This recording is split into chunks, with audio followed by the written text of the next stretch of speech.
some.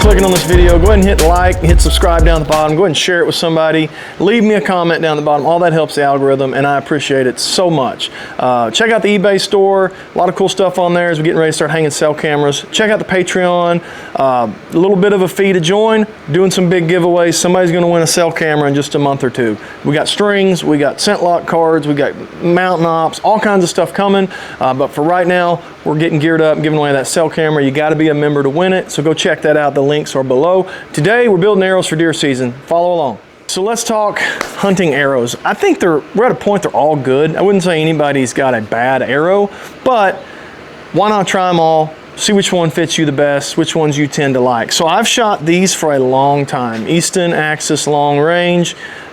I really like them. I've had no complaints about them other than I just want to try something else. You know, they've flown pretty good, but I do know I've had some others that I thought flew a little better. Maybe not as durable as these, but flew a little better. So I kind of want to just experiment with some other ones. I shot these for 3 years, killed quite a few deer with this Easton Axis long range arrow. Great arrow. But last year somebody gave me a 6-pack of these Altra Arrows. These are the Ultra Centrum 166, so they're micro arrow, and I really like the way these fly. They are tough, they are durable. This one is a little bit stiffer spine than I should shoot probably, but again, they were given to me, so I just shot them. Try to find it on there. It's a 250 spine. So these are 250s. I probably need to be shooting a 300 or a 350. So 250 was a little heavy, a little stiff. Flew good, but man, out at long range, you could see them sink like a missile because they were just heavy. So let's see what these actually weighed. So these are the 250 spine Altra Arrows. They're coming in at 536, a little bit overkill for whitetail in my opinion. These Easton Axis were a little more what I wanted to be around weight-wise, which is low 400s. These are at 411, so anywhere from 400 to 420 is where I feel pretty comfortable. And these are using lighted nocks, a wrap, TAC Vanes. These have 100 up front plus the, I guess, 50 grain outsert. These have 125s up front with the MFJJ, I think 50 grain outsert as well, lighted nocks, wraps, TAC Vanes. But I liked those Ultras enough that I decided this year I'm going to run Ultras that are actually a little more close to my spine.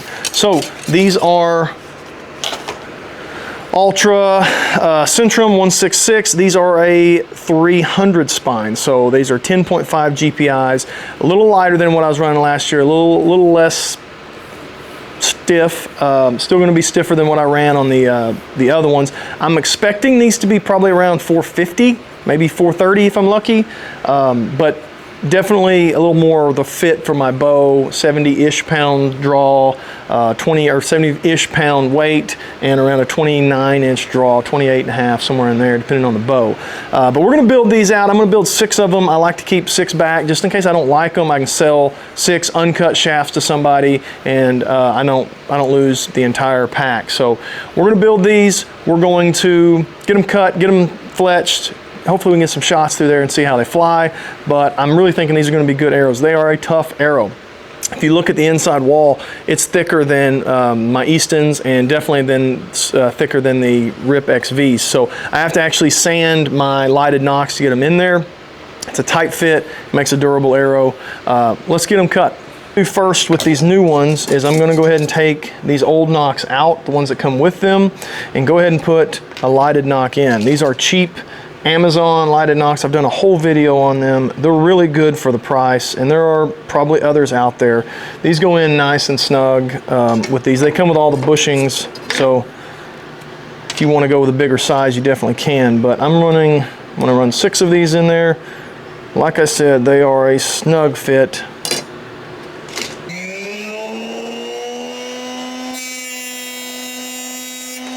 All right, arrows are cut.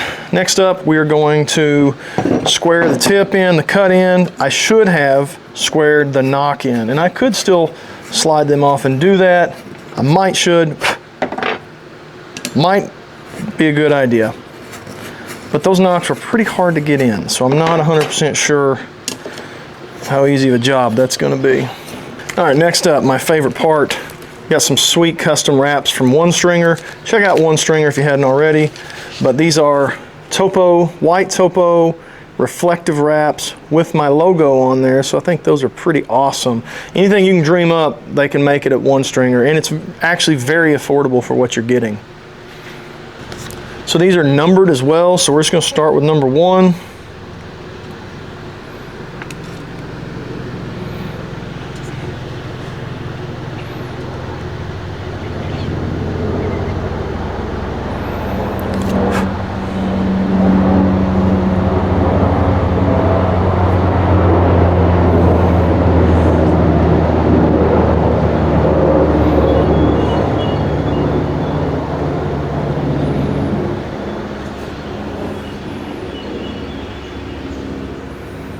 I think those turned out sweet. You can see the logo on there, topo lines look good.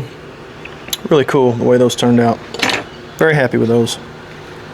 All right, so next up, we're gonna put these little, I don't know what you call these, little half-out systems that Altra uses. We're gonna put these in our arrows so we can shoot them through paper a little bit. But basically, they've got like the actual part that you're going to put your broadhead in. They've got this part that would be inside of your arrow, and then this thread's on there. It's kind of a neat idea because if this were to bend, I can just unscrew this and I can put a new one on, and the whole arrow's not wasted. The reviews on it I've heard are not great, so I'm going to shoot these for a little bit and see what kind of success I have with them. So maybe what I'm hearing is just a few people that have had a bad experience. So I'm going to shoot them for a little while, and if I don't like them, I can heat them up, pop them out, and put a different half out in. So I'm going ahead and putting these into the half out. Then I'm going to put the glue on them, heat them up, and then stick them into the shaft itself. So I'm putting every one of them in, and then we're going to put the hot melt on them. I love hot melt. If you've been around at all for a while, you've known that I'm a fan of hot melt because I may not like these, and if I don't like these, I'm going to swap them out.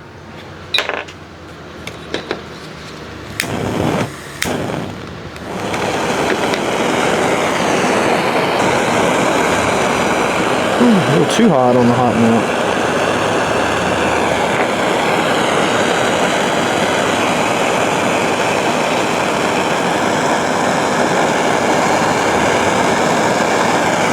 I'm gonna let that cool down, then we'll wipe it off.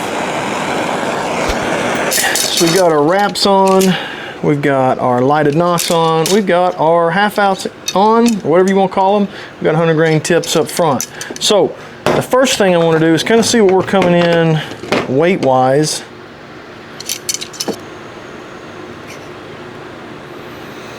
So getting 460, which is a little heavier than I wanted to be. I could potentially cut another inch or 2 off, which wouldn't save me much. So gonna be a little heavier than I want to be. That's with 100 up front, lighted knock in the back. We hadn't put fletchings on yet. That'll be another 30 or so. All right, next up, I'm gonna spin them to make sure they are spinning nice and straight. I don't want any wobble in them. This is not a great spinner, but I think it's good enough. And then if they develop a wobble over time, that one's good. This one had a little bit of a wobble to it.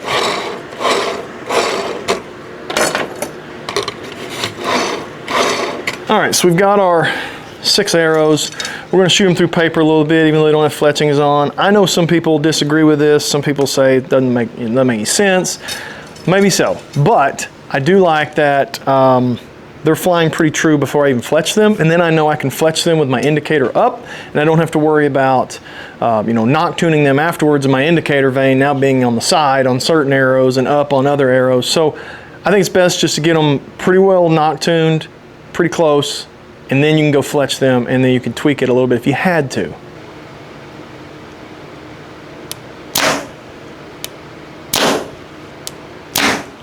So we've shot them through paper. I only had one arrow that gave me a little bit of a fit on my paper tune. It was arrow number 4, so I'll keep an eye on arrow number 4 here and see if it flies weird or gives me any troubles once we fletch them up. But everything else was pretty much a bullet hole. So we got the bits jig here. I'm going to make sure that every time the indicator on this knock is pointed up, and that's how I'll start my fletch. So my green fletching will be my indicator, so it will be the one that I want to line up with my indicator every time, because I want to make sure that the indicator is actually slightly left of it. I don't really care as long as this one's straight up and down. All right, I'm doing a straight fletch with a slight left offset. It's a little harder to do on micro diameters to get that wrap, but it seems to work with these TAC vanes as long as you're using TAC glue and TAC primers. So I'm here in my little fletching organizer. Got my primer ready to go, tips wet.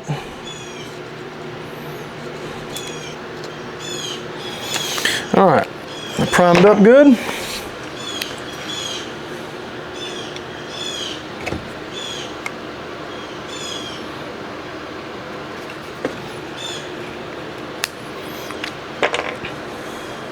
I get asked multiple times a year, how do you get those TAC vanes to stick? Use their glue and their primer. Don't use super glue. Don't use boning glue. Use their stuff. And of course I broke the tip on this one trying to get it out, so this could get interesting.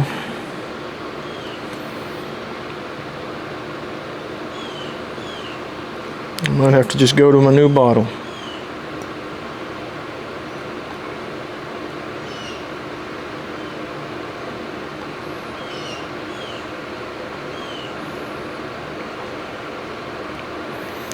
Just smear that down the channel.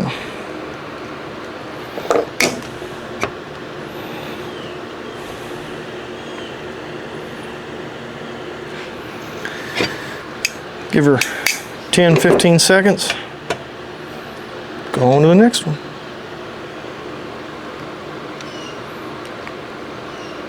I like to make sure they're going to line up good before I slap the next one on. These look like they're going to be good.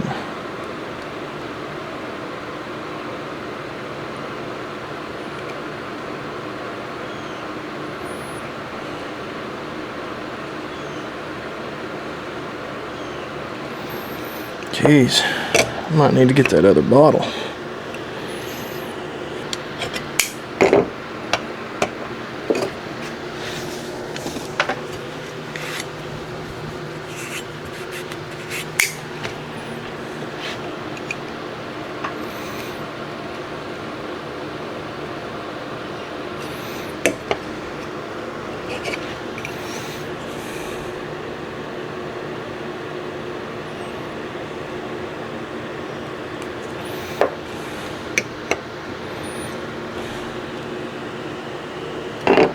Alright, so we'll pull that out, roll that one more time back to where it was.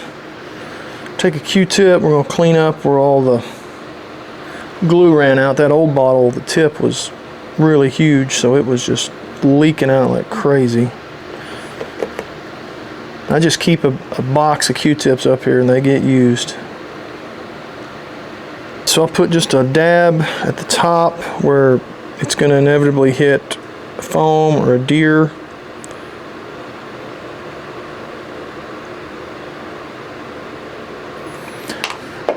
We'll stand them up and let that kind of run down the channel.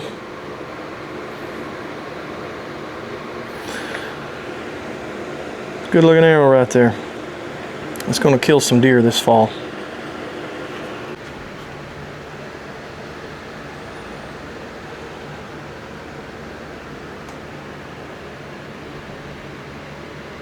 Arrows all built.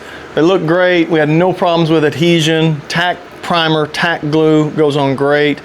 These one stringer wraps look awesome. I had no issues with them. They didn't fade or anything when the glue got on them. I've had some wraps before from other companies that when you get a little bit of that glue or primer on them, it like runs or like peels the color off. No problem with these. They look fantastic. We're gonna let them set for just probably a couple hours and then start shooting them, see how they group, see how they shoot, and start getting ready for deer season.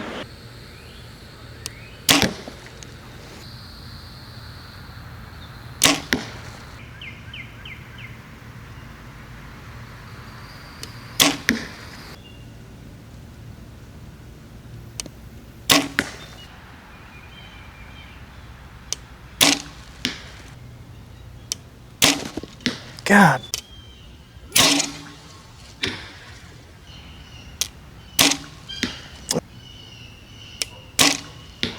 All right, so for the second time that we have shot this bow, first day we've shot the bow, second time we've shot it at 45 yards, 44 yards.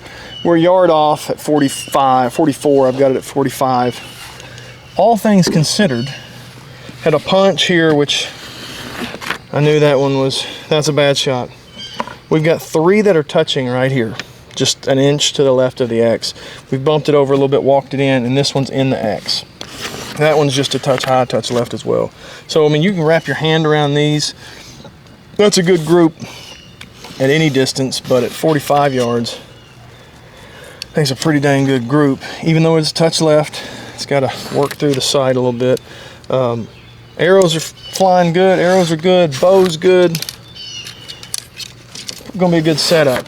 Got to make some adjustments, got to get it a little faster, get a new string on it, get that D-loop just a little bit bigger, get a little more gap here for those knocks so they're not pinched. I'm seeing some weird ones coming out, just fishtailing a little bit. I think it's because we're pinching them a little too hard. Other than that, the bow's sweet, the bow holds really good, the bow is steady. Again, this is only the second time I've ever shot, or it's the first day I've shot this bow. That's probably, those were arrows 12, 13, 14, 15, somewhere in that ballpark that I've ever shot out of this. I think it's a good sign for what's to come. If the bow's shooting that good, holding that good, balanced that good, that forgiving, that we're able to group like that when we're just trying to get sighted in, I think this Mach 30 is going to be a sweet bow. Love the looks of it, obviously. I think it's going to kill some deer this year. Stick around, like and subscribe. We're going to have more stuff on this bow. We're going to do some more tweaking on it. We're going to get some strings on it. We got some stuff coming, so stick around. Appreciate you watching. Like, subscribe.